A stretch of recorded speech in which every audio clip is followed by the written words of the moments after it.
চোখে চোখে না মিললে ভালোবাসা হবে। আমাকে দেখা যায়, আমি মাইক বেশি হয়ে গেছে, আমি তো মিডিয়া ব্যক্তিত্ব না, কিন্তু মাইক বেশি হয়ে গেলে আমার জন্য একটু আনইজি মনে হয়। কারণ যারা মিডিয়া ব্যক্তিত্ব ওনাদের জন্য এটা ঠিক আছে, কিন্তু আমরা আনস্মার্ট মানুষ, আনকালচার মানুষ, তা আমরা জাস্ট ওই চিটং এর মানুষের মতোই আমরা মাটির সাথে মিশে আমরা মানুষের শিকড়ের সাথে কথা বলতে চেষ্টা করি। কারণ মিডিয়া ব্যক্তিত্ব হতে হলে ভাষাগত, চারিত্রিকগত, কাপড়গত স্মার্ট হতে হয়। তো আমি অতটুকু স্মার্ট নয়, সেই জন্য মিডিয়া বেশি হলে আমার ভয় লাগে, কোন সময় না আর কোন সময় ঝামেলায় বেজে যায়। এখন আসেন, দেখা না গেলেও রুহানি চোখে দেখার চেষ্টা করবেন, কারণ চোখে দেখা এটা বড় জিনিস। কারণ চোখে চোখে না মিললে ভালোবাসা হবে। তা আমার রাসূল যখন দাওয়াত দিচ্ছেন, আমার নবী প্রথমে বড় সমাবেশ করেন নাই, ছোট ছোট সমাবেশ করেছেন। সৈয়দুনা সিদ্দিক আকবরের চোখে যখন চোখ লেগে গেছে, তখন আবু বকর সিদ্দিক বলতে লাগলেন, নবীরে আমি একটা জিনিসকে বেশি ভালোবাসি। আমার রাসূল বলেন, আমার আবু বকর তার পছন্দের কথা আমারে যদি না বলে বলবে কারে? কারণ মক্কায় আমার সাথে, মসজিদে আমার সাথে, খানায়ে কাবায় আমার সাথে, জিহাদে আমার সাথে, গারে হেরায় আমার সাথে, গারে সুরে আমার সাথে, মদিনায় আমার সাথে। আবু বকর বলো তোমার প্রথম পছন্দ কি? তখন সিদ্দিক আকবর বলে, আন-নাযারু ইলা ওয়াজহিক, একটাই পছন্দ, আবু বকরের চোখ দিয়ে শুধু আমার নবীকে দেখতে থাকবো।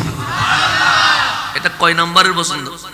সেজন্য চোখে চোখ মিললে মোহাব্বত হয়, চোখে চোখ মিললে ভালোবাসা হয়, চোখে চোখ মিললে আন্তরিকতা বাড়ে, চোখে চোখ মিললে কথার আসর হয়, চোখে চোখ মিললে আমি যেই কথাটা বলতে চাই সেটা বুঝতে সহজ হবে। না হলে তো আমরা অনলাইনে জুমের মধ্যে এসে বা ঘরের মধ্যে বসে লাইভে দিয়ে দিতে পারতাম, কিন্তু সশরীরে আসা মানে আপনাকে আমি দেখব, আমাকে আপনি দেখবেন। কথা ঠিক আছে না? আমি লড়াচড়া করবো যাতে দেখার মধ্যে অসুবিধা না হয়। কারণ বাটি মানুষ তো, আমি একটু বাচ্চা মানুষ, যার কারণে আমি বসলে চিপে যায়, অসুবিধা নেই, আর লাগবে না। এমন মোটামুটি বুঝতেছেন তো না? আমার একটা বিষয় দিয়েছে, আমি বিষয়ের বাইরে কথা বলতে প্রস্তুত নয়। একটা বিষয় হচ্ছে নামাজের, যারা নামাজি তাদের পুরস্কার কি হতে পারে, বেনামাজি ওনাদের শাস্তি কি হতে পারে। প্রথমে পুরস্কার নেন, কারণ শাস্তি পরে বললে ভালো। আল্লাহ প্রথমে আশা দিয়েছেন, আল্লাহ প্রথমে ক্ষমার দাওয়াত দিয়েছেন, আল্লাহ প্রথমে জান্নাতের দাওয়াত দিয়েছেন, ভয় পরে লেগিয়েছেন। কেন নামাজ ভয়ে পড়বেন না, নামাজ পড়বেন মালিকের মোহাব্বতে। কথা ঠিক না? ভয় না, ভয় না। আল্লাহ বলছেন, আল্লাহ ভয় লাগালে আল্লাহ দেখা দিতেন, আল্লাহ ভয় লাগালে আল্লাহ ডাইরেক্ট অ্যাকশনে যেতেন। আল্লাহ ভয় লাগালে, যেমন বাংলাদেশে আমরা যখন রোড দিয়ে আসি মাঝে মাঝে ট্রাফিক আমাদেরকে ধরে, যখন গ্লাস নামায় তখন দেখে হুজুর সালাম দিয়ে ছেড়ে দেয়, কাগজ আর চেক করে না, এটার নাম সম্মান। কিন্তু আমার বিরুদ্ধে মামলা নাই বলে দেখলে কি করে সালাম দে, কিন্তু এক দুইটা যদি মামলা থাকে সালাম কি দিবে? তখন বলবে বেটার নাম, তোর সাথে কথা আছে। কথা ঠিক না? আপনি অটোমেটিক তুই হয়ে যাবে, কারণ তখন আমি সম্মানী নয়, তখন আমি আসামি। তা আমার বিরুদ্ধে 3টা মামলা হলে গ্রেপ্তার, 5-6টা মামলা হলে অবশ্যই রিমান্ডে দিবে, 10-12টা মামলা হলে ক্রস ফায়ার দিয়ে যাবে। যখন আমি দেশের জন্য ক্ষতি হব তখন অবশ্যই দেশ বলবে ক্রস ফায়ার দিয়ে দাও। কিন্তু আপনি চোখ বন্ধ করে দেখেন, আমরা নামাজ পড়ি নাই, মামলা হচ্ছে। আমরা রাস্তায় আড্ডা দিয়েছি, মামলা হচ্ছে। হেলায় অবহেলায় অযথা কথা বলছি, মামলা হচ্ছে। গীবত করেছি, মামলা হচ্ছে। হিংসা করেছি, মামলা হচ্ছে। কারণ দুনিয়াতে গোপনে পাপ করলে কেউ দেখে না, কিন্তু মাওলা বলে ডানে বামে কেরামান কাতিবিন লাগিয়ে দিয়েছি। পানির তলায়ও যদি গুনাহ করো, কেরামান কাতিবিনের ক্যামেরায় ধরা পড়ে যাবে। ওই ক্যামেরা কি ভাঙার কোনো সিস্টেম আছে? ওদের মেমোরি টান দিলে তো ভিডিও চলে গেছে, কিন্তু কেরামান কাতিবিন এমন ক্যামেরা লাগাই দিছে যেটা ভাঙার কোনো সুযোগ। তাহলে প্রতি মুহূর্তে আমার বিরুদ্ধে মাওলার আদালতে মামলা হচ্ছে কি হচ্ছে না? কিন্তু আল্লাহ কি গ্রেফতার করেছে, রিমান্ডে দিয়েছে, ক্রস ফায়ার দিয়েছে?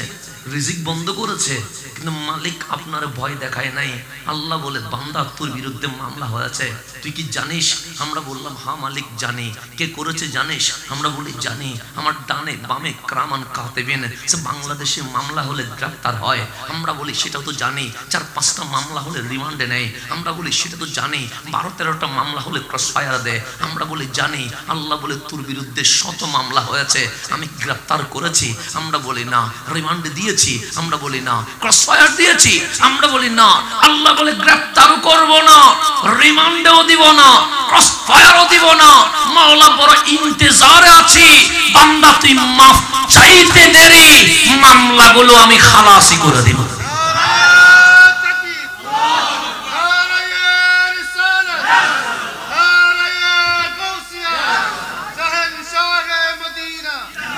আল্লাহ নিরাশ করে নাই, আল্লাহ শাস্তির কথা আগে বলে নাই, আল্লাহ আগে আশা বর্ষা দিয়েছে। বান্দা তুই ভয় পাস না, তোর মালিক রহমান। বান্দা তুই ভয় পাস না, তোর মালিক রহিম। বান্দা তুই ভয় পাস না, তোর মালিক রাজ্জাক। তুই যদি তোর বুকের কথা আপন স্ত্রীরেও যদি বলতে না পারিস, গভীর রাত 3টায় সিজদায় লুটিয়ে মালিকরে বলতে পারবি, কারণ মালিক এমন একটা জাত তোর কথা শুনতে রাজি আছে। তাহলে আল্লাহ কি আমাদেরকে ভয় দেখিয়েছে? বন্ধুত্বের দাবি দিয়েছে, বেলায়েতের দাবি দিয়েছে, ওলি হওয়ার সংবাদ দিয়েছেন। সেই জন্য আল্লাহ রিসালাতুল কুশাইরিয়ার মধ্যে আছে, দাউদ আলাইহিস সালাম আল্লাহর বড় প্রিয় নবী। আল্লাহ ডাক দিয়ে বললেন, দাউদ আমার বান্দা গুনাহ করে, তাই না? দাউদ আলাইহিস সালাম বললেন, মালিক যদিও বা এটা বলতে আফসোস করতে হয়, যদিও বা এটা খারাপ সংবাদ, কিন্তু আফসোসের সাথে বলতে হয় তোমার বান্দা গুনাহ করে। তো গুনাহ করে কি করে না? করি না বলতে পারবো? আমি হুজুর বলে কি আমি মাসুম হয়ে গেছি? টুপি দিয়েছি বলে কি আমি গুনাহমুক্ত হয়ে গেছি? দাড়ি রেখেছি বলে কি ফেরেশতা হয়ে গেছি? না না না না। এখন এমনও হতে পারে এখানে আমাদের চেয়ে হাজারো ভালো মানুষ বসে আছে। টুপি দিলে যে ফেরেশতা হয় তা নয়, জুব্বা পরলে যে একদম ভালো মানুষ হয়ে যায় তা নয়। সেই জন্য আমার রাসূল বলেন, উম্মত আল্লাহ তোমার চেহারার দিকে তাকায় না, চেহারা লাল না কালো সাদা না চামড়া কোনটা দেখায় না, কোন কোম্পানির ঘড়ি ব্যবহার করেছো আল্লাহ তাকায় না, কোন কোম্পানির ড্রেসটা গায়ে দিয়েছো আল্লাহ তাকায় না, কোন ব্র্যান্ডের সেই জুতো গায়ে দিয়েছো সেটা আল্লাহ তাকায় না। বাল ইয়ানজুরুল্লাহ ইলা কুলুবিহিম। আল্লাহ বলেন, হাবিব আপনার উম্মতরে বলে দেন, আমি আল্লাহ বান্দার উপর নয় বান্দার ভেতরের কলবের দিকে তাকায়। কিসের দিকে তাকায়? কলবের দিকে। সেদিন আল্লাহ টুপির দিকে তাকায় নাই, আল্লাহ জুব্বার দিকে তাকায় নাই, আল্লাহ চামড়ার দিকে তাকায় নাই, আল্লাহ চেহারার অবয়বের দিকে তাকায় নাই। বাল ইয়ানজুরুল্লাহ ইলা কুলুবিহিম। আল্লাহ কলবের দিকে তাকিয়েছেন, কলবের দিকে তাকিয়েছেন। সেই জন্য মক্কার জমিনে আমার নবীর সাহাবীদের মধ্যে সবচেয়ে যিনি কালো ছিলেন উনি বেলাল ছিলেন। আল্লাহ চামড়ার দিকে নয়, বেলালের কালো অবয়বের দিকে নয়, বেলালের কালো চামড়ার দিকে নয়, আল্লাহ বেলালের কলবের দিকে তাকিয়েছেন। এমন রাজি হয়ে গেছেন মাওলা বেলালকে 8টি জান্নাতে বিচরণের অধিকার দিয়ে দিয়েছেন। চামড়া তো কালো, কথা ঠিক না? আচ্ছা বেলাল কালো, সন্দেহ আছে? বেশি না কম? এখানে আমি যদি আপনাকে নিয়ে কালো বলি সমস্যা নেই, আমাকে নিয়ে ব্যঙ্গ করলে গুনাহ হবে, কিন্তু ঈমান চলে যাবে না। আমি যখন বললাম বেলাল কালো, বেলাল, আপনাদের মধ্যে একজন যদি দাঁড়িয়ে বলেন একটু বুঝাইয়া দেন বেলাল কেমন কালো, কালোটা কেমন? তা এখানে আমাদের আপনারা বিরিয়ানি পাকাইছেন না? সুন্নি মানে তো পাকাইতে হয়, কথা ঠিক না? পাকাইছেন তো নাকি? হ্যাঁ, মহিষটা অসুবিধা নেই, এটা সুন্নিয়তের পরিচয়, সমস্যা নেই। দেখতে পাকাইছেন, এখন ডেক যে জ্বালাইছেন ডেকের তলায় কালো আছে না নেই? আছে। যেহেতু আপনি লাকড়ি দিচ্ছেন সেখানে বিরিয়ানি করছেন, এখন ডেকের তলাটা কি সাদা না কালা? আমি যদি বলি বেলাল কালো, ওই যে ডেক পাকাইছেন ডেকের তলার কালোর মতো, ঈমান আছে না গেছে? গেছে, বেয়াদবি হয়েছে। বেলাল সত্যি কালো, কিন্তু যদি বলি ডেকের তলার কালোর মতো উপমা দিতে গিয়ে যখন আমি বেয়াদবি করে ফেলছি, ডেকের ডেকচির কালো যখন বললাম এখানে বড় বেয়াদবি হয়েছে। সাহাবী রাসূলের শানে আমার ঈমান চলে গেছে। হ্যাঁ, যদি আমি বলতাম হ্যাঁ বেলাল কালো, খানায়ে কামার গিলাফের মতো, বেলাল কালো কোরআনের অক্ষর কালির মতো, বেলাল কালো, চোখের মনির কালোর মতো। ঈমান যাবে না, বরং ঈমানের পাওয়ার কোটি গুণ বেড়ে যাবে। মিসাল উপমার ভিতরে অনেক কিছু আছে। সেজন্য যারা বাতিল হয়েছে তাদের কোরআন অশুদ্ধ নয়, যারা বাতিল হয়েছে তাদের কিতাব পড়া অশুদ্ধ নয়, তাদের মিসাল উপমা দেওয়া অশুদ্ধ হয়েছে বিদায় বাতিল হয়েছে। যেমন তারা উপমা দেয় নামাজের নবীর খেয়াল আসা গরু গান্ধার খেয়াল আসাটা ঠিক খারাপ। উপমা উপমা বলেছে, উপমা নামাজের মধ্যে নবীর খেয়াল আসা তার চেয়ে গরু গান্ধার খেয়াল আসা উত্তম বলেছে। উপমা ভুল, উপমা ভুল, উপমা ভুল, ঈমান চলে গেছে। কি ভুল? এগুলো কথা বলতে ইসলামের ব্যাপারে সাবধান থাকতে হবে। যেমন তেমন কথা বলা যাবে না। সেজন্য নবীর শানে আদব, সাহাবী রাসূলের শানে আদব, আহলে বাইতের শানে আদব, এটার নাম, এই মূল স্ট্রিমের নাম আহলে সুন্নাত ওয়াল জামাত। মনে রাখবেন আদবের নাম সুন্নিয়ত, বেয়াদবের নাম সুন্নিয়ত নয়। এই জিনিসটা মনে রাখবেন, তাহলে আমরা জীবনে কোনোদিন মিসগাইড হব না। এখন সামনের দিকে যাই, একটু গভীরভাবে খেয়াল করবেন। আমরা এখন বসেছি কার মাহফিলে? নবীর মাহফিলে। একটু গভীরভাবে খেয়াল করবেন। আল্লাহ বললেন দাউদ আমার বান্দা গুনাহ করে, তাই না? দাউদ বলেন মাওলা আফসোসের সাথে বলতে হয় তোমার বান্দা গুনাহ করে। তা আমরা তো গুনাহ করি, তা তো মিথ্যা নয়। তা আল্লাহ ডাক দিয়ে বললেন কি কি গুনাহ করে? দাউদ বলে অশ্লীলতা করে, বেহায়াপনা করে, ইফটিজিং করে, মাদক নেয়। তোমার বান্দা করে নাকি মাওলা? বলতে গেলে তো কোনো হিসাব দিয়ে শেষ করা যাবে না। তখন আল্লাহ ডাক দিয়ে বললেন যারা গুনাহ করে তাদের কি সকালের নাস্তা বন্ধ করে দেওয়া হয়েছে? দাউদ বলেন না। দুপুরের খাবার কি বন্ধ করে দেওয়া হয়েছে? দাউদ বলেন না। রাতের তারা কি উপোস ছিল? দাউদ বলেন না।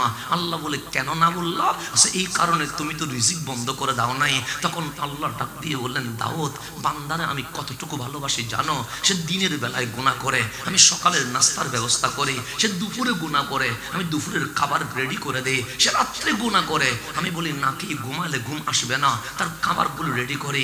দাউদ তাকে আমি এত ভালোবাসি, এত ভালোবাসি। সে যদি জানতো আমার প্রেম কতটুকু গভীর, সে আমার জন্য নিজের গর্দান দিয়ে দিত। তখন দাউদ বলে মালিক এত ভালোবাসো? হ্যাঁ এত ভালোবাসি। দাউদ বলো আমি যদি গুনাহগার বান্দারে এত ভালোবাসি, যেই বান্দা তার কপাল মাটিতে সিজদায় লুটিয়ে দিয়েছে, তাকে আমি কতটুকু ভালোবাসতে পারি? তাহলে আল্লাহ আমাদেরকে ভালোবাসে কি ভালোবাসেন না? মা ছেলেকে ভালোবাসে, বাবা মেয়েকে ভালোবাসে। এখানে দুনিয়ার কোনো স্বার্থ আছে? ভাই বোনকে ভালোবাসে, এখানে কোনো দুনিয়ার স্বার্থ নাই। বন্ধু যদি বন্ধুর মতো হয় তাহলে বন্ধু বন্ধুকে ভালোবাসে, এখানে দুনিয়ার কোনো স্বার্থ থাকতে পারে না। পৃথিবীতে যত ভালোবাসা আছে আল্লাহ বলে আমি 100%-এর 1% এই ভালোবাসা দুনিয়াতে দিয়েছি। দেখেন এক ভালোবাসা দিয়ে মা ছেলের জন্য পাগল হয়ে গেছে, বাবা নিজের রক্তকে পানি করে ফেলেছে সন্তানের জন্য, বন্ধু বন্ধুর জন্য গর্দান দিয়ে দিয়েছে। শুধুমাত্র 1% ভালোবাসা। আল্লাহ বলেন 99 ভালোবাসা আমি আল্লাহ নিজের কাছে রেখে দিয়েছি। কে রেখে দিয়েছে? আল্লাহ। শুধু কয় ভাগ দিছে? 1 ভাগ। আজকে যদি বলেন আমাদের প্রধান অতিথি বুরহান ভাই, ওনার সাথে যদি আমার কোনো সম্প্রীতি থাকে, এটা ওই 1 ভাগ ভালোবাসার ভিতরে। আমার সাথে যদি হুজুরের কোনো ভালোবাসা থাকে, তো ওই 1 ভাগ ভালোবাসার ভিতরে। আপনাদের আর আমার মাঝে যদি কোনো সম্পর্ক থাকে, ওই 1 ভাগ ভালোবাসার ভিতরে। কিন্তু আল্লাহ 99 ভাগ ভালোবাসা রেখে দিয়েছে। একটু গভীরভাবে যদি খেয়াল করেন, কাল হাসরের ময়দানে বিচার হবে কি হবে না, এতে কোনো সন্দেহ আছে? কারণ আল্লাহ বলছেন ইজা জুলজিলাতিল আরদ জিলজালাহা। বান্দা এমন একটা মোমেন্ট আসবে যখন জমিন থরথর করে কেঁপে উঠবে, আসমান টুকরো টুকরো হয়ে যাবে, পাহাড়গুলো তোলার মতো ভাসতে থাকবে, সূর্য নিচের দিকে চলে আসবে, জমিন তামার মতো হয়ে যাবে। আল্লাহ বলেন ওয়াখরাজাতিল আরদু আসকালাহা। বান্দা সেদিন কবর আর তোকে আর রাখবে না। মায়ের পেট একটা সময়ের পর যেমন ছেলেকে দুনিয়াতে ফেলে দেয়, সন্তানকে দুনিয়াতে রেখে দেয়, ঠিক কবর তোমাকে তুলে আমি মালিকের সামনে নিয়ে যাবে। তাহলে আমাকে আল্লাহর সামনে দাঁড়াইতে হবে কি হবে না? জীবনে আপনি মাটির দিকে একটু খেয়াল করে জীবনে জিজ্ঞেস করেছেন, এই মাটি তুই তো স্বর্ণ হইতে পারতো কি পারতো না? আল্লাহ এটা স্বর্ণ দিয়ে বিছাইতে পারতো না? কারণ ইন্নাল্লাহ আলা কুল্লি শাইইন কাদির, কুন ফায়াকুনের শক্তিধর। আল্লাহ চাইলে এটাকে স্বর্ণ বানাইতে পারতেন, আল্লাহ চাইলে এটাকে তামা বানিয়ে দিতে পারতেন, আল্লাহ চাইলে এটাকে তেলের উপর বাসিয়ে দিতে পারতেন, কিন্তু আল্লাহ জমিনকে স্বর্ণও বানায় নাই, তামাও বানায় নাই। আল্লাহকে জিজ্ঞেস করেন, মালিক জমিনটা স্বর্ণ দিয়ে মুড়াইয়া দিলে আমরা ভরি ভরি স্বর্ণের মালিক হতাম, মাটি বানানোর কি ছিল? আল্লাহ বলেন, হা হা বান্দা, আমি চাইলে এটা স্বর্ণ দিয়ে মুড়িয়ে দিতে পারতাম, কিন্তু আমি মাটিকে জমিন রাখার পিছনে দুইটা কারণ আছে। কয়টা কারণ? দুইটা কারণে আল্লাহ মাটি রাখছে, এটা স্বর্ণ দিয়ে বিছিয়ে দিতেন। এখন আসেন আমি আমার কথার মধ্যে ঢুকে যাই, আমার বিষয়ের মধ্যে প্রবেশ করি। আমি আপনাকে আল্লাহ চিনানোর জন্য বলছি। আল্লাহ বলেন, দাউদ যারা খারাপ ওদের জন্য যদি আমার এত মমতা থাকে, যারা ভালো তাদের জন্য ভালোবাসা কত থাকতে পারে। তো আপনি তো মাদকে নয়, আপনি তো রাস্তায় নয়, আপনি তো চায়ের দোকানে নয়, আপনি তো আল্লাহর হাবিবের প্রেমের বাগানে চলে এসেছেন। আল্লাহ আপনাকে কতটুকু ভালোবাসতে পারে আপনি নিজেকে একবার ভেবে দেখেন। সেজন্য এই রাত যে 12টা পার হচ্ছে, আর একটু দেরি হলেই প্রথম আসমান থেকে আওয়াজ আসবে, ইয়া ইবাদি, বান্দা আমি আল্লাহ তোকে ডাকছি, আয় না আমার কাছে।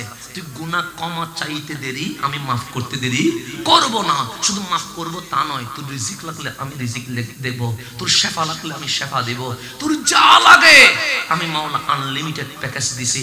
তুই শুধু চাইতে থাকবি, আমি রহমান দিতে থাকবো। আপনি একটু গভীরভাবে যদি খেয়াল করেন, আল্লাহ বান্দার সাথে কখনো ডাইরেক্ট কথা বলে জীবনে দেখছেন? বলে না। কিন্তু আপনি কোরআন খোলেন, দেখবেন সেখানে লেখা আছে, ইয়া আইয়ুহাল্লাযীনা আমানু, ওহে ঈমানদারগণ, ইয়া আইয়ুহান নাস। কত ভালোবেসে আল্লাহ আপনাকে ডাকছে। এমন ভালোবাসা, বাবা যখন মানিক বলে ডাকে মনটা কেঁপে ওঠে, মা যখন ননাই বলে ডাকে তখন কেমন জানি মনে হয় কোটি টাকার চেয়েও আমার মায়ের ননাই ডাকটা বড় দামি। কথা ঠিক না? মা যখন সন্তানকে, আমার মা তো হারাই ফেলছে, আপনাদের মা আছে, আমার মা এই যে এরকম রাত চলে যাচ্ছে, উনি অসুস্থ ছিলেন, ক্যান্সার রোগে আক্রান্ত ছিলেন, আপনারা জানেন। উনি এই রাত্রের মধ্যেও রাত্রে বসে থাকতেন ঘরের মধ্যে, আমার ছেলে কখন মাহফিল শেষ করে আসবে। তো আমি অসুস্থ বিদায় মাঝে মাঝে বলতাম, মা হাসান এখন বড় হয়েছে, তুমি ঘুমিয়ে যেতে পারো না? তখন আমার মা বলে, তুই বড় হয়েছিস অন্যদের কাছে, আমার কাছে এখনো ছোট্ট রয়ে গেছিস। এখন বসে থাকতে, ইন্তেকালের আগের দিনও বসেছিল, ইন্তেকালের আগের দিনও রাত 3টায় বসেছিল আমার মা। তো মারা দুটা হয়, সকল মা একরকম, আপনার মাও আপনার জন্য ওই রকমই। তো মা যখন ননাই বলে ডাকে কলিজাটা কেমন জানি ছিঁড়ে যায়, মনে হয় কোটি টাকার চেয়েও ওই ননাই ডাকটা কোটি দামি। বাবা যখন মানিক বলে ডাকে, এটার চেয়ে দামি শব্দ এই জমিনে আর হতে, এই মানিকের চেয়েও আরো আদর করে মাওলা বলছেন, ইয়া আইয়ুহাল্লাযীনা আমানু, ওহে ঈমানদার। এত সুন্দর করে ডেকেছে, এটা আমি বুঝাইতে পারবো না, আপনি বুঝাইতে পারবেন না। হয়তো বা আপনি বুঝবেন যেদিন মাওলা জান্নাতে আপনারা ডাক দিয়ে বলবে, সেদিন আপনি বুঝবেন। তা আল্লাহ আমাদের সাথে ডাইরেক্ট কথা বলেছে। আসমানি কিতাব আরো আছে না নাই? আছে, তাওরাত আছে, ইনজিল আছে, জবুর আছে। এখন পরিবর্তন করে বাইবেল বলে, ওল্ড টেস্টিমেন্ট বলে, নিউ টেস্টিমেন্ট বলে, আর 100 সহিফা আছে। কোন কিতাবে ইয়া আইয়ুহাল্লাযীনা আমানু নাই, ইয়া আইয়ুহান নাস নাই। আমি চ্যালেঞ্জ দিলাম, আল্লাহ চাইলেন বাবা আদমের সন্তানের সাথে কথা বলবে, তখন আল্লাহ বললেন, ইয়া আদম, ও আমার আদম, আপনি আল্লাহর পক্ষ থেকে এই মেসেজ আপনার সন্তানকে দিয়ে দেন। আল্লাহ চাইলেন নূহ আলাইহিস সালামের উম্মতের সাথে কথা বলবে, তখন বলে, ইয়া নূহ আনবিহিম, এই নূহ আমার পক্ষ থেকে আপনার উম্মতকে এই মেসেজটা দিয়ে দেন। আল্লাহ চাইলেন মূসা আলাইহিস সালামের উম্মতের সাথে কথা বলবে, আল্লাহ বললেন, ইয়া মূসা, এ আমার মূসা, আপনি বনি ইসরাইলকে বলে দেন। এইভাবে করে আল্লাহ নবী রাসূলের মাধ্যমে বান্দার সাথে কথা বলেছে। কিন্তু যেদিন আপনার আমার সম্পর্ক দয়াল নবীর কদমের সাথে লেগে গেছে, এত দামি হয়ে গেছেন, আল্লাহ বলে, ইয়া আইয়ুহাল্লাযীনা আমানু। এতদিন পর্যন্ত কাউরে ডাইরেক্ট ঈমানদার বলে ডাকি নাই, কাউরে মানুষ বলে ডাকি নাই, কাউরে বান্দা বলে ডাকি নাই। আজকে তোমার সম্পর্ক যখন কামলিওয়ালার সাথে হয়ে গেছে, মালিক আমি আল্লাহ ডাইরেক্ট তোমারে ইয়া ইবাদি, এই আমার বান্দা বলে ডাকতে শুরু করে দিয়েছে। আল্লাহ কোরআনে আমাদের সাথে অহরহ কথা বলেছেন, ইয়া আইয়ুহান নাস বলে কথা বলেছেন, ইয়া আইয়ুহাল্লাযীনা আমানু বলে কথা বলেছেন। নবীর সাথে যখন আপনার সম্পর্ক হয়েছে, মালিক বলে ডাইরেক্ট হয়ে গেছে। সেজন্য আল্লাহর রাসূলকে জিজ্ঞেস করা হয়েছিল, মাল ইহসান, ইহসান কারে কয়? আমার রাসূল বলে, উম্মত এমন ভাবে ইবাদত করো যেন তুমি আল্লাহকে দেখছো। তো আমি আল্লাহু আকবার বলেছি, আল্লাহ দেখি নেই। আপনি সুবহান রাব্বিয়াল আযীম বলেছেন, আল্লাহ দেখে নাই? আমার দাদা সুবহানা রাব্বিয়াল আলা বলেছে আল্লাহ দেখি নাই। হাবিব আপনি তো বলেছেন এমন ভাবে নামাজ পড়বো যেন আল্লাহ দেখি। আল্লাহ তো দেখি নাই। তখন আমার রাসূল বলেন আল্লাহ যদি না দেখো দোষ তো আল্লাহর নয়, তোমার চোখ বানাইতে পারো নাই বিদায় দেখতে পারো নাই, তো তুমি না দেখলে কোনো সমস্যা নাই। কান্নাহু ইয়ারাক, তিনি আল্লাহ তোমার দিকে তাকিয়ে আছেন। আল্লাহ আমার দিকে তাকিয়ে আছেন। সেজন্য আমাকে বললেন নামাজ নিয়ে কথা বলতে।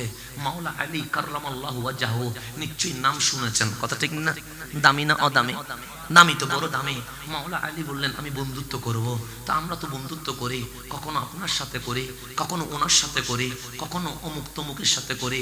মাওলা আলী বলেন আমি বন্ধুত্ব দুনিয়ার কোনো মানুষের সাথে করব না, আমি বন্ধুত্ব করব আমার মালিকের সাথে।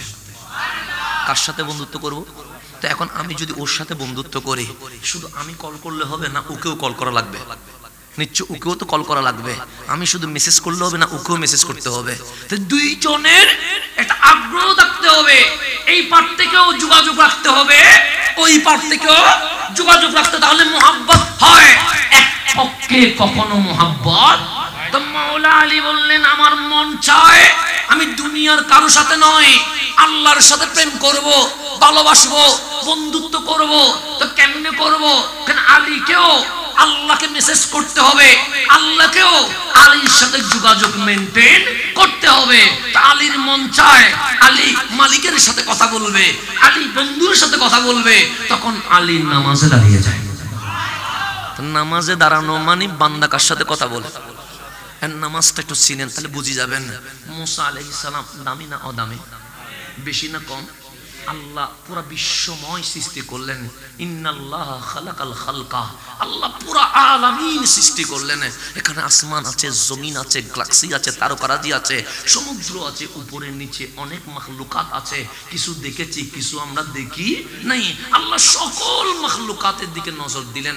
ফেরেশতার দিকে তাকাইলেন, মানুষের দিকে তাকাইলেন, জিনের দিকে তাকাইলেন, বন জঙ্গলের সেই হাতি বাঘের দিকে তাকালেন।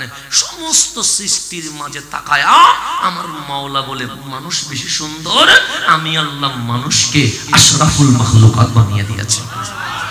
ফেরেশতারে বানায় নাই, জিনরে বানায় নাই, কারা বানাইছে?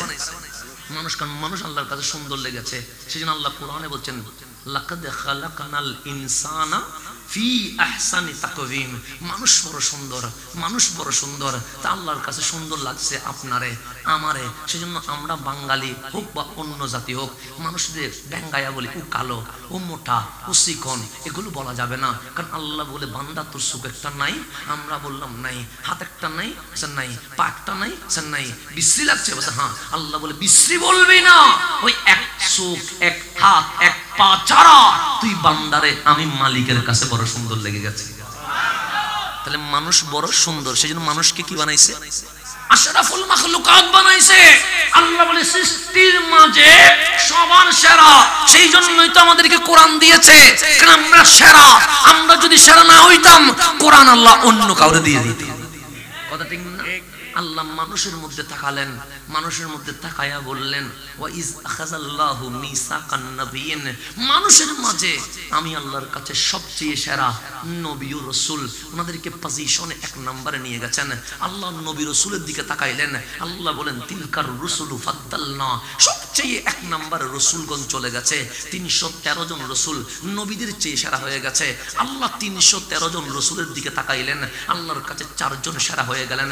একজন ইব্রাহিম খলিলুল্লাহ, আরেকজন মুসা কালিমুল্লাহ, আরেকজন ঈসা রূহুল্লাহ আলাইহিমুস সালাম, আরেকজন আপনার নবী আমার নবী মুহাম্মাদুর রাসূলুল্লাহ সাল্লাল্লাহু আলাইহি ওয়াসাল্লাম। তাহলে সবচেয়ে সেরা মানুষ, মানুষের মধ্যে সেরা নবী রাসূল, নবী রাসূলের মধ্যে সেরা রাসূলগণ, রাসূলদের মধ্যে সেরা 4 জন। ওই 4 জনের দিকে তাকালেন, মাওলা বলেন হাবিব আনতা আকরামুল আউয়ালিনা ওয়াল আখিরিন, এই 4 জনের মধ্যে আপনি নবী সেরা হয়ে গেছেন।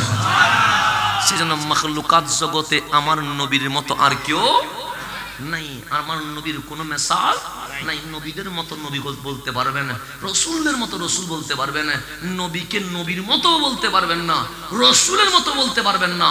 কেন?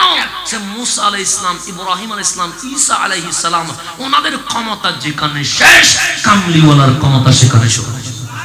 কথা ঠিক কিনা? যে নবী নবীদের মতো নয়, যেই নবী রাসূলদের মতো নয়, সেই নবী কি উম্মতের মতো হইতে পারে?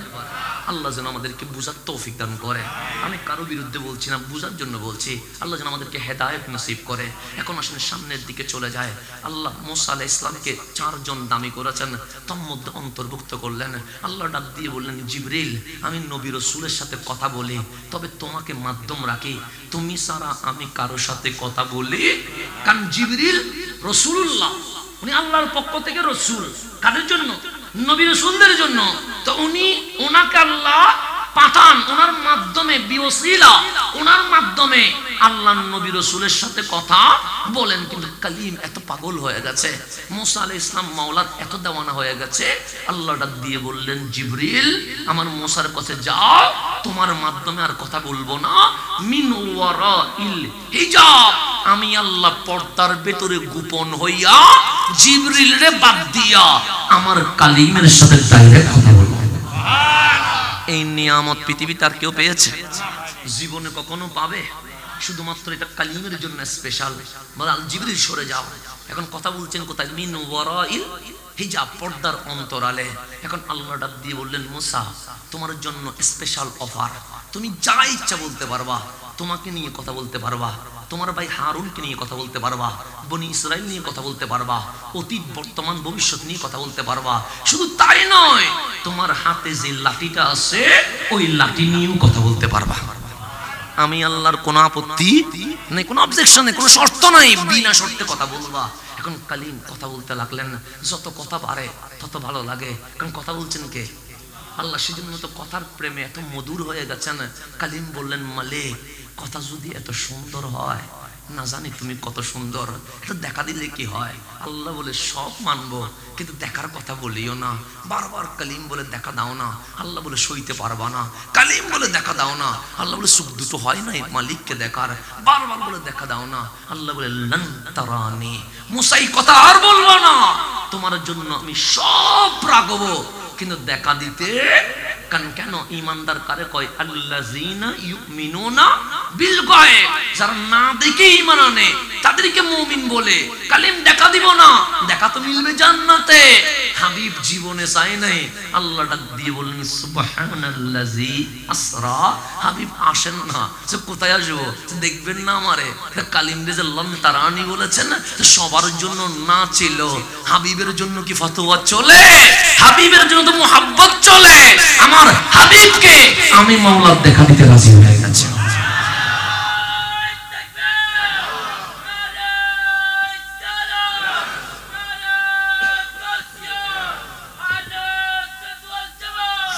এখন একটু গভীরভাবে খেয়াল করবেন। আমার মাওলা ডাক দিন, হাবিব আপনাকে দেখা দিব। তাহলে যাকে কোনো, যার জন্য কোনো শর্ত নাই, উনি রহমাতুল লিল। এখন কালিম কথা বলছে, কখনো অতীত নিয়ে কথা বলে, কখনো বর্তমান নিয়ে কথা বলে, কখনো ভবিষ্যৎ নিয়ে কথা বলে, কখনো নিজের পজিশন নিয়ে কথা বলে। হঠাৎ মুহাব্বতানা কথা শুরু করলেন, মালিক, তুমি জিবরিল বাদ দিয়ে কারো সাথে কথা বলেছো? আল্লাহ বলে, কখনো বলি নাই।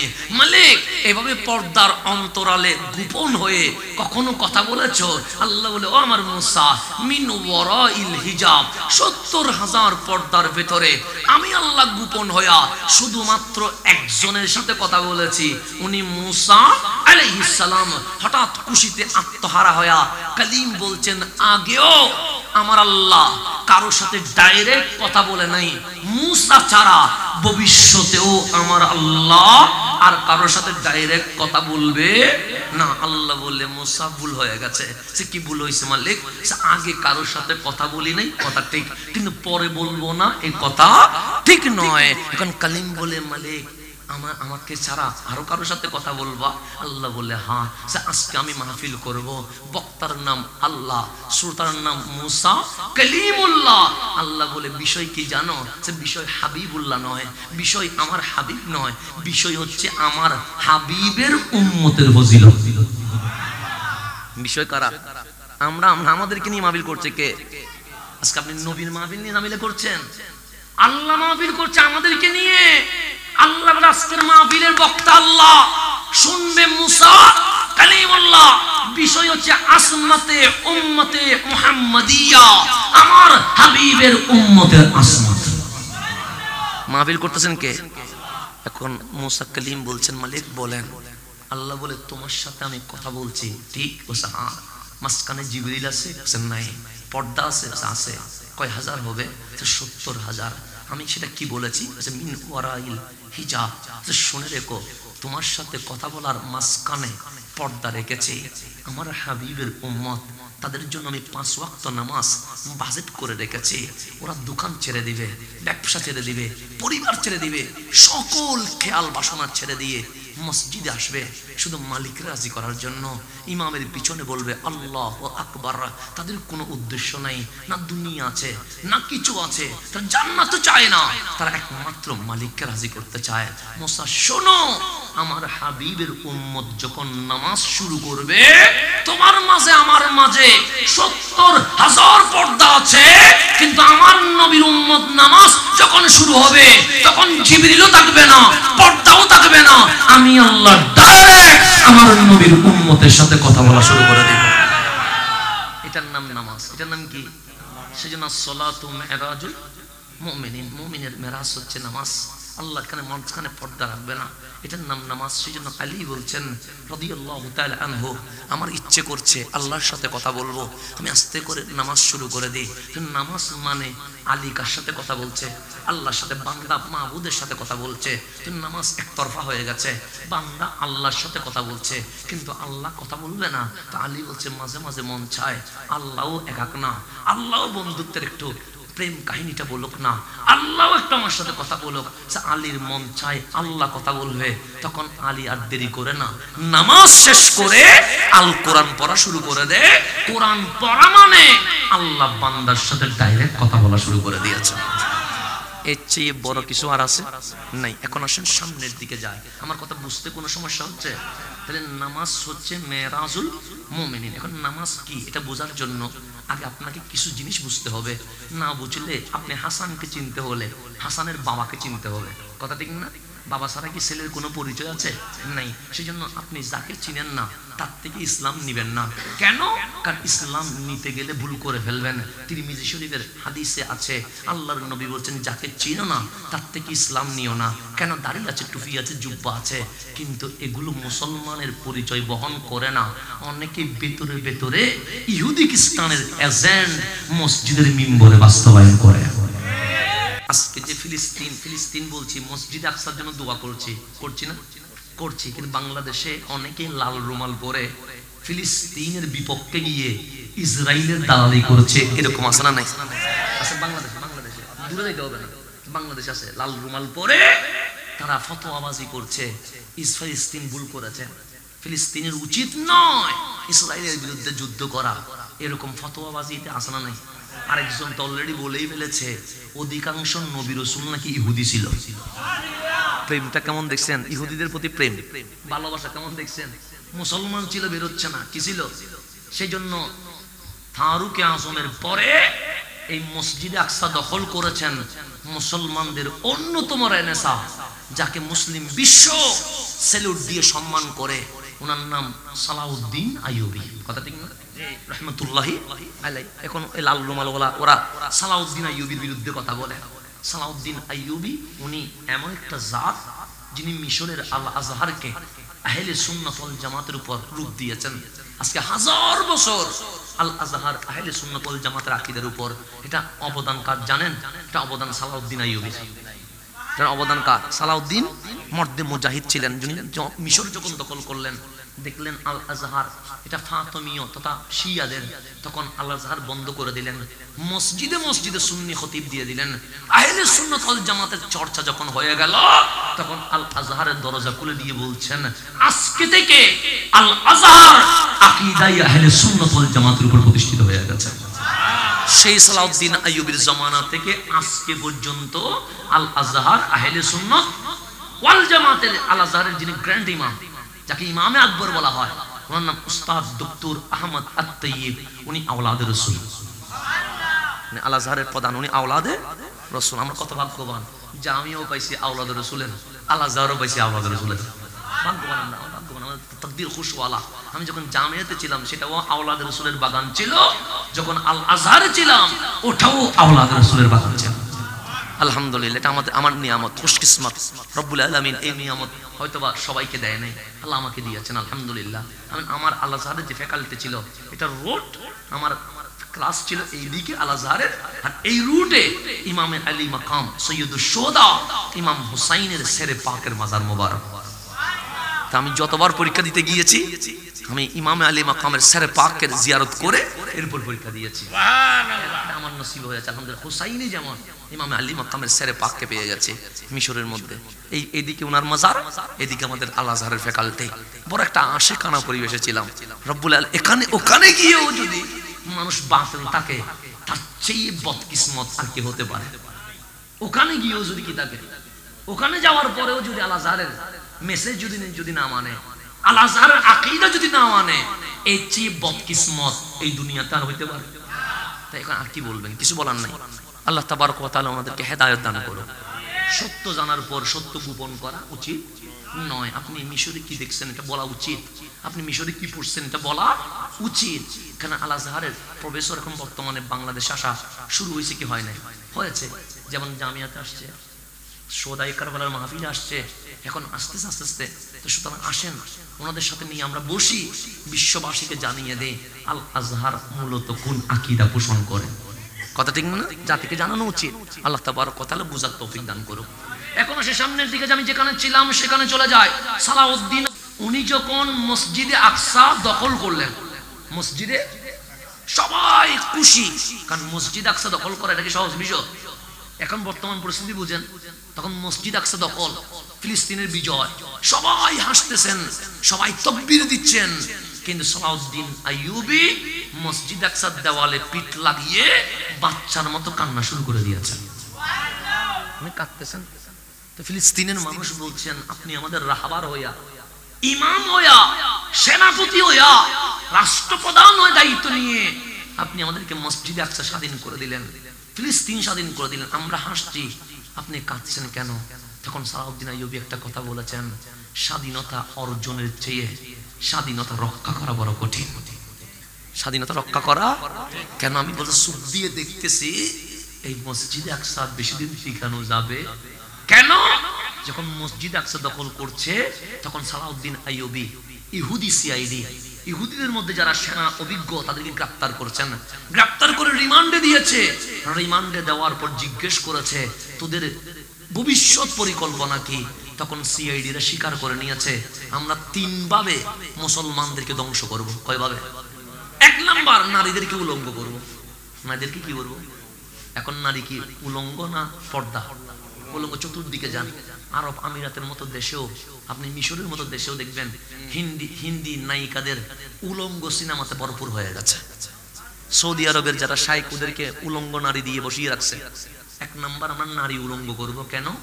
নারী যখন উলঙ্গ হবে, মুসলমানের চোখ যখন নারীর দিকে যাবে, ঈমানি যেটা রুহানিয়ত আছে এটা অটোমেটিক নষ্ট হয়ে যাবে। জেনা, ব্যভিচার, দর্শন, ইফটিজিং এর মধ্যে নজর দিবে। বাংলাদেশের 90% দেশে ইফটিজিং এর মামলা আসেনি, বাড়ছেনি। কেন? নারী উলঙ্গ করে দিচ্ছেন। 2 নম্বর, এই বাচ্চাদের মাথা নষ্ট করার জন্য আমরা বিভিন্ন কিছু আবিষ্কার করব। এখন কার্টুন আবিষ্কার করছেন মাথা খাওয়ার জন্য দিছে। 3 নম্বর, মুসলমানদের ভেতরে আমাদের ইহুদি দাড়ি টুপি জুব্বা রাখে, কোরআন সুন্নাহ শিখায়া তাদেরকে মসজিদে খতিব বানায়া মুসলমানদের আকীদা নষ্ট করব। এটা হচ্ছে ইহুদিদের পরিকল্পনা। এই বাংলাদেশেও 4 মাস আগে 4টা মসজিদ থেকে ইমাম ধরা পড়ছে খ্রিস্টান। কেউ 12 বছর, কেউ 14 বছর ইমামতি করছে। দাড়িও আছে, টুপিও আছে, জুব্বাও আছে, কোরআন তেলাওয়াত সুন্দর, কোরআন হাদিসের ব্যাখ্যা এত চমৎকার, যেটা আপনি শুনলে কি হয়ে যাবেন? মুগ্ধ হয়ে যাবেন। সালাউদ্দিন আইয়ুবী ইহুদি সিআইডি কে যখন রিমান্ডে দিয়েছেন, সে আমাদের অসংখ্য ইহুদি খতিব তোমাদের কিসে আছে? মসজিদে। সেই জামানায় সালাউদ্দিন আইয়ুবী মসজিদ আকসা দখল করে 3000 মসজিদের মিম্বারের খতিব কদ্দান বাক করে দিছে। খতিবের নয়, মূলত এগুলো খতিব উপরে ছিল, ভিতরে ইহুদি ছিল। সালাউদ্দিন আইয়ুবীর জামানায় যদি এই অবস্থা হয়, এই জামানায় কি অবস্থা হবে? হিসাব করে দেখেন। তাহলে মসজিদে ঢুকাই দিছে কাকে? খতিব গুলারে। তো ওদের কাজ কি? ওদের কাজ 1.5 ঘন্টা মাহফিল করবে, 45 মিনিট আগেরটাও ঠিক, পিছনেরটাও ঠিক, মাঝখানে 10 সেকেন্ড 20 সেকেন্ড কোরআন সুন্নাহর ব্যাপারে অপব্যাখ্যা করে মুসলমানদের ভিতরে বিরোধ সৃষ্টি করে দিবেন। যেমন আমি আপনারা বুঝাইলে বুঝবেন, কারো বিরুদ্ধে না, আবার ইউটিউবার যারা আছে তাদেরকে বলছি কারো ছবি টবি লাগানোর দরকার নাই, আমি জাস্ট বোঝানোর জন্য বলছি। আল্লাহর নবী আলিফ বা দেখে চিনে না বলতে কতক্ষণ লাগে? কতক্ষণ লাগছে? আল্লাহর রাসূল আলিফ বা লিখতেও জানে না, পড়তেও কতক্ষণ লাগছে? 10 সেকেন্ড লাগছে। তা আগের 45 মিনিটও ঠিক, পরের 45 মিনিটও, এই মাঝখানে 30 সেকেন্ড ঢুকাইয়া দিছে। তোমার নবী তো সেই নবী যেই নবী মূর্খ নিরক্ষর ছিল। এখন নবীর প্রেম বাড়বে না নবীর প্রতি বিদ্বেষ বাড়বে? কারণ আপনি এখন মনে মনে ভাবতেছেন আমি ক খ পারি, আমি ABCD পারি, আমি জীবনে মাদ্রাসায় যাই নাই, মক্তবে আলিফ বা শিখেছি, আর আল্লাহর নবী আলিফ বা চিনেন না, এটা কেমন নবী? এখন ভক্তি জাগবে না বিয়াদবি জাগবে? ওই 45 মিনিট 1.5 ঘন্টা ঠিক আছে, মাঝখানে 30 সেকেন্ডের ভিতরে উম্মতের সাথে নবীর সাথে লাগাই দিছে। এটা হচ্ছে ইহুদিয়াজম। এটা যদি না বুঝেন মুসলিম উম্মাহ আজীবন মাইর খাবে, বিজয়ের স্বপ্ন দেখতে পারবে না। এই সালাউদ্দিন আইয়ুবী এখন মিশন দিলেন, সিআইডি যখন স্বীকার করছে, এখন মিশন দিলেন, মুসলিম সিআইডি বের করলেন, যাও মসজিদে মসজিদে কোথায় কোথায় ইহুদি আছে দেখো। এখন ফিলিস্তিনের মসজিদে মসজিদে দেখতেছেন সুন্দর তাফসীর, এলাকার মানুষ বিমোহিত হয়ে যাচ্ছে তাফসীরে। যখন রিমান্ডে দেওয়া হয়েছে তখন বের হইছে 12 বছর 14 বছর 30 বছর খেতাবত করেছে, উপরে দাঁড়িয়েও আছে, সিজদার দাগ আছে, কিন্তু ভিতরে ইহুদিদের এজেন্ট বাস্তবায়ন করছে। এখন সফল কি তারাবির নামাজ 20 বানাই দিছে 8, বেজাল বাজাইছে কি বাজাইছে না? বাজাইছে। এখন বসে বিতির নামাজ 3 1 বানাই দিছে, বলে মাঝে মাঝে পড়লেও চলে না পড়লেও চলে, বেজাল বাজাইছে কি বাজাইছে নাই? সারা জীবন মানুষ লাইলাতুল বরাত করে আসছে, সবে বরাত করে আসছে, আসি বলে সবে বরাত নামের কোনো রাত্রি নাই, বাজাইছে কি বাজাই নাই? বাজাইছে। উপরের দাড়ি টাড়ি সব ঠিক আছে, ভিতরে ইহুদিদের এজেন্ট মুসলিম উম্মার ভিতরে ফাটল সৃষ্টি করে দেওয়া, এটাই বাস্তবায়নের জন্য নেমেছে। সেই জন্য আমার রাসূল বলছে যারে চিনো না তার মাহফিল শোনা তো দূরের কথা, তার থেকে ইসলাম শিখা যাবে। তা আপনি যাদের ইউটিউবের বক্তব্য শুনে হাত উপরে তুলে ফেলছেন, পা 3 ফুট করে ফেলছেন, তার শিক্ষা কোন জায়গায় চিনেন? তার মায়ের নাম কি, বাবার নাম কি চিনেন? কিছুই চিনেন না, তার পিছনে ঘুরতেছেন। আল্লাহ আমাদেরকে কখন বুঝাবে? যাদেরকে চিনেন না তাদের বক্তব্য শোনা যাবে না। আগে আইডেন্টিটি নেবেন, উনি কোন মাদ্রাসায় পড়ছে, তার শিক্ষকরা ওনার ব্যাপারে কি বলছে, তার বাবাকে, তার মাকে। যাদের লাল রুমাল ওয়ালা বাইর হইছে, যাদের পিতৃ পরিচয় নাই, হিসাব করে দেখবেন তাদের মা বাবা ইহুদি খ্রিস্টান ছিল। হিসাব করে দেখেন, নাহলে ইসরায়েলের প্রতি প্রেম তো বাড়ার কথা না। দরদ আসবে কেমনে? ওরা যদি ওই রক্ত না হয়, তা আল্লাহ যেন আমাদেরকে বুঝার তৌফিক দান করে। সালাউদ্দিন আইয়ুবী ডাইরেক্ট গর্দান ভাগ করে গেছে 3000 ফিলিস্তিন থেকে ধরে ধরে। কেন? সে উপরে দাঁড়িয়ে রাখছে, কিন্তু ভিতরে ইহুদিদের এজেন্ট রয়ে গেছে। তো বাংলাদেশেও নাই এই কথা বলা যাবে, কারণ 200 বছর ব্রিটিশ তাকে এখানে অনেক এজেন্ট দিয়ে গেছে। 200 বছর ব্রিটিশের গোয়েন্দা রিপোর্টটা পড়ে দেখবেন, সেখানে দেখবেন কারা কারা বিক্রি হয়েছে, নাম আছে তো, গোয়েন্দার রিপোর্টের নাম আছে, বিক্রি কারা কারা হয়েছে। যারা বিক্রি হয়েছে একটাও সুন্নি নাই, সবগুলো বাতিল। নামগুলো আছে গোয়েন্দা রিপোর্টের, ইংরেজিটা বাংলা হয়ে গেছে, আপনি আমাদের লাইব্রেরিতেও পাবেন। ইহুদি ব্রিটিশ যে 200 বছর শাসন করেছে, ব্রিটিশ গোয়েন্দার রিপোর্ট কিভাবে এই হিন্দুস্তান তারা দখল করেছে, কিভাবে মুসলমানদের ভিতরে গ্রুপিং করেছে। মুসলিম তো একই ছিল, শাহজালালের ছিল, শাহপরানের ছিল, 360 আউলিয়ার ছিল, 12 আউলিয়ার ছিল, কানজাহান আলীর ছিল, বাইজিদ বুস্তামির ছিল, শাহ আমানতের ছিল।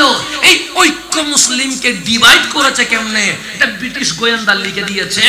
ওই গোয়েন্দার রিপোর্ট হচ্ছে দাড়ি টুপিওয়ালা যাদেরকে কিনেছে একটাও হুসাইনি নয়, সবগুলো এজিদি ছিল। সবগুলো কি ছিল? বাংলা হয়ে গেছে এখন, আপনি বলে দেখেন যদি আমি ভুল বলি, সব এজিদি কিনছে, একটা হুসাইনিও কিনতে। সেজন্য আহলে সুন্নাত ওয়াল জামাতকে অনুসরণ করেন ইমাম শের বাংলা, উনি মুক্তিযোদ্ধা ছিলেন। আল্লামা ইমাম হাশেমি উনি মুক্তিযোদ্ধা ছিলেন। আল্লামা নাঈমি উনি মুক্তিযোদ্ধা ছিলেন। অধ্যক্ষ আল্লামা এম এ জলিল উনি মুক্তিযোদ্ধা ছিলেন। আবিদ শাহ আল মুজাদ্দিদি উনি মুক্তিযোদ্ধা ছিলেন। আহলে সুন্নাত ওয়াল জামাতের উলামায়ে কেরাম কখনো দেশ বিরোধী ভূমিকা রাখে নাই, বরং দেশের পক্ষে নিজের রক্তটা বিলিয়ে দিয়েছেন। এটা হচ্ছে আহলে সুন্নাত ওয়াল জামাত। বেঈমানি করে না, রাষ্ট্রের সাথে দেশের সাথে বেঈমানি করে না। আল্লাহ যেন আমাদেরকে বুঝার তৌফিক দান করেন। এরকম নাম বললে অনেক। আমাদের যে গড় ছিল, আমাদের গড় এখনো আমাদের 5 লাখ বাইকিতে মুক্তিযোদ্ধারা সাক্ষ্য দেয়, আমাদের গড়টা আমার দাদা মুক্তিযোদ্ধাদের জন্য আশ্রয় কেন্দ্র বানিয়ে দিয়েছিলেন। আমাদের গড়টা এটাও 5 লাখ বাইকি থানার মুক্তিযোদ্ধারা স্বীকৃতি দেখেন। আমার ফুফাও মুক্তিযোদ্ধা, আমার দাদাও মুক্তিযোদ্ধা, আমরা সেই পরিবারের সন্তান। সুতরাং আমাদের গড়টা ছিল মুক্তিযোদ্ধাদের আশ্রয় কেন্দ্র। ও সুন্নি ওলামায়ে কেরামের গড় এক একটা মুক্তিযোদ্ধাদের আশ্রয় কেন্দ্র ছিল। আপনি কেমনে বলবেন দেশ বিরোধী কোনো ভূমিকা সুন্নিয়তের মধ্যে ছিল? ছিল না। সেই জন্য সুন্নিয়তের মধ্যে আসবেন, কেন ওটা কখনো বিক্রি হবে না। কেন যে একবার বিক্রি হয় সে সেকেন্ডবার বিক্রি হবে কেমনে? আমরা তো আগেই আমার নবীর কদমে বিক্রি হয়ে গেছে, আর নতুন করে বিক্রি হয় সেজন্য আমাদের কিনতে পারে না। কেউ কিনতে পারে না বলে সব বাতিল একজুট হয়ে আমাদের বিরুদ্ধে লাগে। সব বাতিল একজুট আমাদের বিরুদ্ধে। মিলাদুন নবী আসছে কুত্তার মতো পাগল হয়ে গেছে, সব একসাথে পাগল। তখন সব এক ভাই, এমন নাম ভিন্ন ভিন্ন, নাম ভিন্ন ভিন্ন, কিন্তু নবীর মিলাদের বিরুদ্ধে সব এক। নবীর ব্যাপারে সব এক হয়ে যায়। দেখেন নবীর বিরুদ্ধে সব এক। সেজন্য আমি সুন্নিদের প্রতি অনুরোধ করব, আমরা যদিও বা কোনো কারণে ভুল বুঝাবুঝি হইতে পারে, কিন্তু নবীর পক্ষে আমাদেরকে মাঠে এক থাকতে হবে। আমরা দুই মত তাকাত কোনো সুযোগ। আমার ভাইয়ের সাথে আমার বাসছে আর কি, অসুবিধা নেই। ওনার সাথে ওনার সুখের দিকে আমি তাকাই না আর কি। এটা হচ্ছে ব্যক্তিগত কোনো একটা ঝামেলা হয়েছে আর কি। কিন্তু যখন কামলিওয়ালার কথা আসবে তখন আর ওই মতবিরোধ মনে রাখবো না। তখন কামলিওয়ালার জন্য যদি আমরা সবাই ঐক্যবদ্ধভাবে মাঠে নেমে যায়, বাতিল পালিয়ে যাওয়ার সুযোগ পাবে না আমাদের।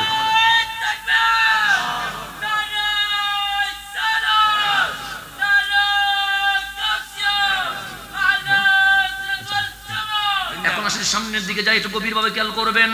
তাহলে আমাদের ইসলাম বুঝতে হবে আল্লাহ এবং রাসূল যেভাবে বলে সেইভাবে। একটু গভীরভাবে খেয়াল করবেন। এই আল কোরআন দিয়েছেন কে? আল্লাহ। এটা সকলের জন্য, সকলের জন্য। এখানে কোন মুসলিম বাদ যাবে না। কোরআনের মধ্যে 2 ধরনের সূরা আছে, একটা হচ্ছে বড় আর একটা হচ্ছে, যেমন সূরা বাকারা বড়, সূরা আলে ইমরান বড়, কিন্তু সূরা ইখলাস ছোট, সূরা কাউসার ছোট, সূরা আসর ছোট। কিন্তু আপনি ছোট দেখলেও মনে হবে 2 লাইন 1 লাইন, কিন্তু যখন তাফসীরে ঢুকবেন তখন বুঝবেন এক আটলান্টিক মহাসমুদ্র, যেখানে কোনো কুল কিনারা নাই। যেমন আমি আপনাদেরকে যদি দেখায় আপনারা বুঝবেন, এটা যদি হাফিজি কোরআন হইতো ভালো হইতো, অসুবিধা নেই।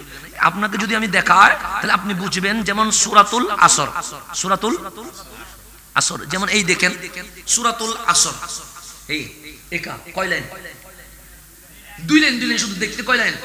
2 লাইন। ওয়াল আসরি ইন্নাল ইনসানা লাফি খুসরিন ইল্লাল্লাযীনা আমানু ওয়া আমিলুস সালিহাত ওয়া তাওয়াসাউ বিল হাক্কি ওয়া তাওয়াসাউ বিস সাবর। এক মিনিট লাগছে, 2 লাইন। কিন্তু আপনি যখন তাফসীরে ঢুকবেন আপনার এরকম রাত বছর চলে যাবে, কিন্তু সূরাতুল আসরের তাফসীর কখনো শেষ হবে। এটা আমি বলি নাই, আপনারা তো আমাদেরকে আন্তর্জাতিক মুফাসসিরে কোরআন লাগাইয়া দেন। কেন? 2-3টা কোরআন শরীফের অনুবাদ করেছি বিদায়। আমরাও কম না তো। আমার পোস্টার আমি দেখি আন্তর্জাতিক মুফাসসিরে কোরআন আছে কিনা। যখন দেখবো আছে তখন আমি আসি, যদি না থাকে তখন আমি মাহফিল কমিটিকে বলি, কারণ একটু ভুল হয়ে গেছে। সে কি ভুল? আন্তর্জাতিক মুফাসসিরে কোরআনটা লাগানো হয় নাই, একটু লাগিয়ে দাও। কথা ঠিক না? আমরাও খারাপ কম না। এখন একটু জিনিসটা দেখেন, আমাদেরকে তো মুফাসসিরে কোরআন বললেন, আমাদের স্টাডি লেভেল কি? হয়তো 2-3টা কোরআন শরীফের অনুবাদ করেছে। আচ্ছা, আমার নবীর চেয়ে বড় মুফাসসির এই জমিনে আর আছে? আর আছে নাই। কেন?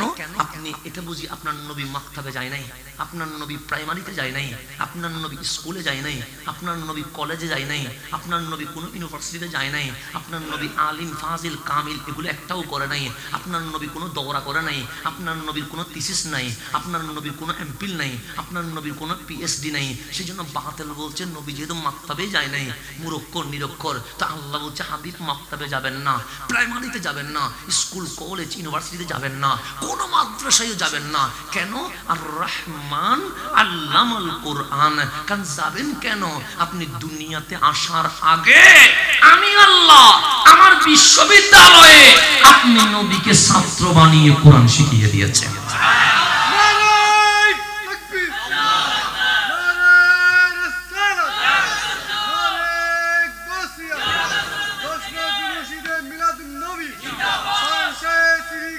তাহলে একটু গভীরভাবে খেয়াল করবেন, আল্লাহর নবী শিখেছে কার থেকে?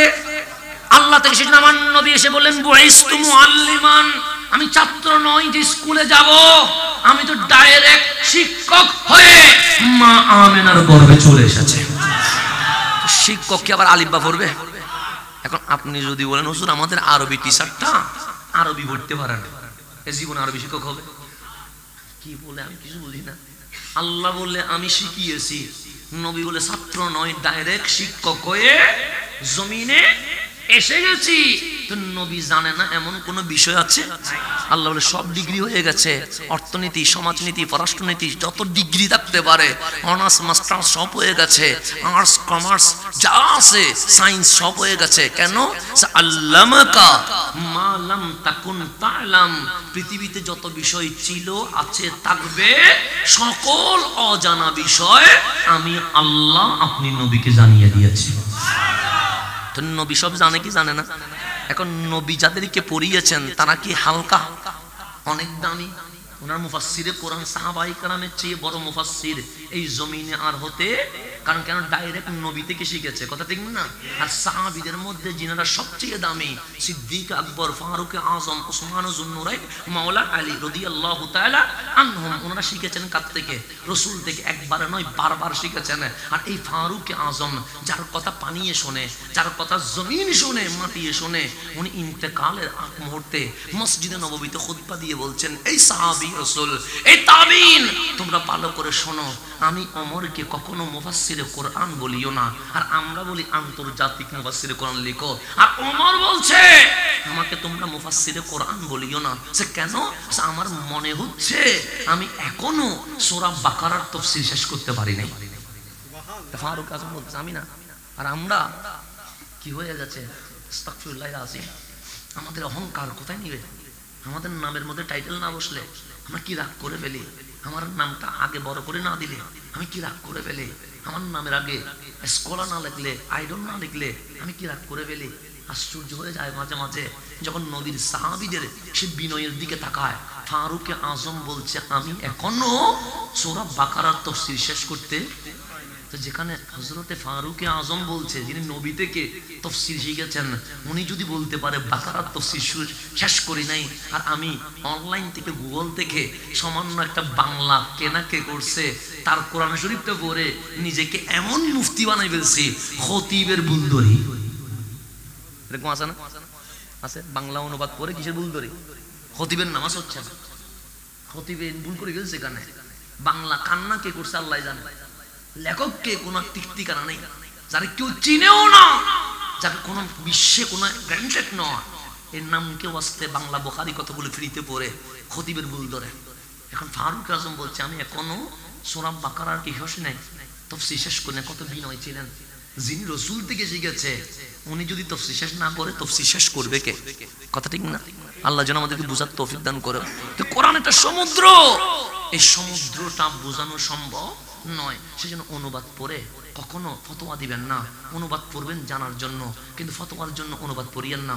কারণ আরবিতে একটা শব্দ হাজার অর্থ হতে পারে। যেমন নামাজের আরবি কি?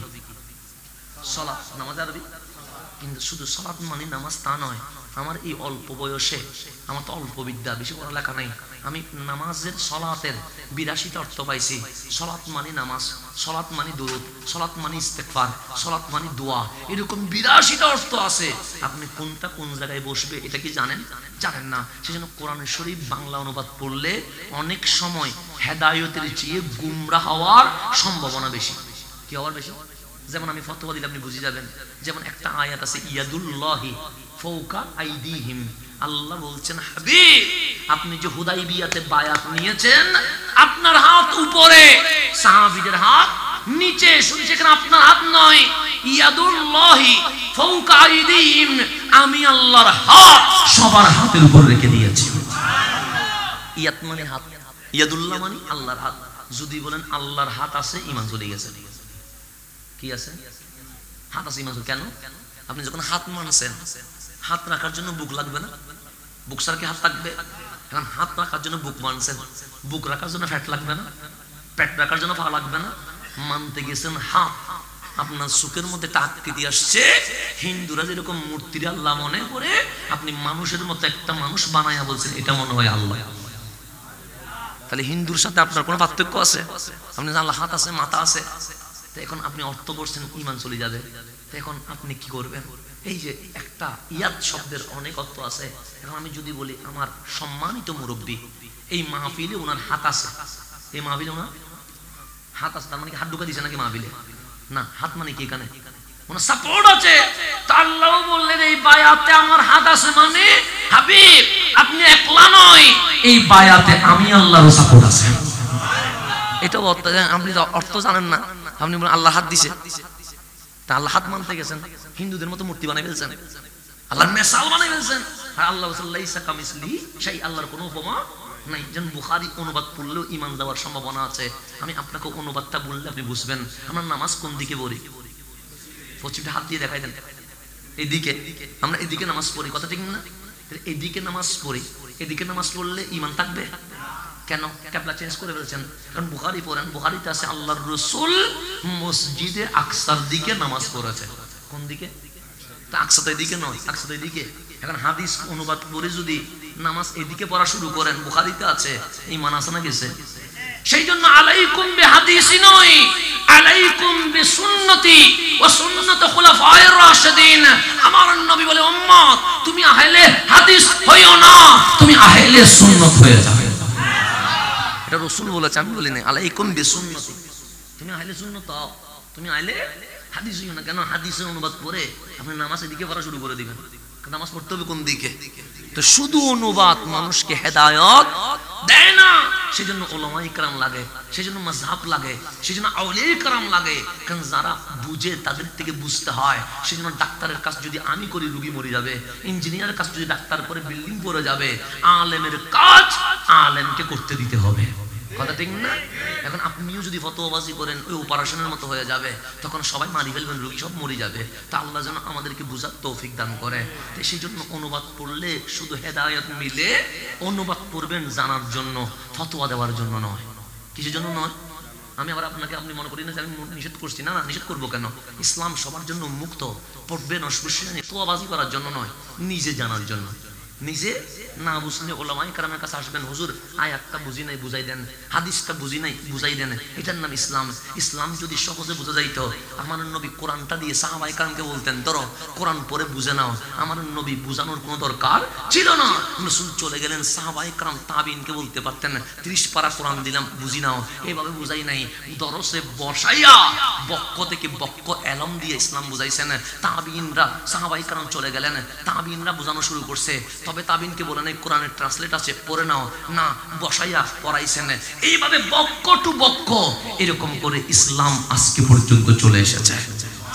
ইসলামের একটা নসল আছে, বংশ আছে, এটা হচ্ছে ইসলাম। এখন সে সামনের দিকে যায়। আমি বললাম সবচেয়ে ছোট সূরা হচ্ছে সূরাতুল আসর। এখন শুধু অনুবাদ পড়লে কোরআন বোঝা যায় না। কোরআন বোঝার জন্য কিছু এলম লাগে, যেগুলাকে জানা একজন আলেমের জন্য ফরজ। যদি না জানেন, কাফেরের আয়াত মুসলমানকে বলবেন, মুসলমানের আয়াত কাফেরকে বলবেন। আজকে যারা ফতোয়াবাজি করছে, কোরআন শরীফ ঠিক মতো পড়ছে, কিন্তু অনুবাদ বুঝে নাই বিধায় কাফেরের আয়াত মুসলমানরে বলে, মুসলমানের আয়াত কাফেররে বলে, কথা ঠিক কিনা? এই জন্য কোরআন আয়াত এমনি নাজিল হয় নাই, কোন একটা ঘটনাকে আবৃত করে কি হয়েছে, নাজিল হয়েছে। হুজুর আসছে তাকবীর দাও। मैं तो बीमारे नबी हूँ। MBN TV একটি ইসলামিক ইউটিউব চ্যানেল।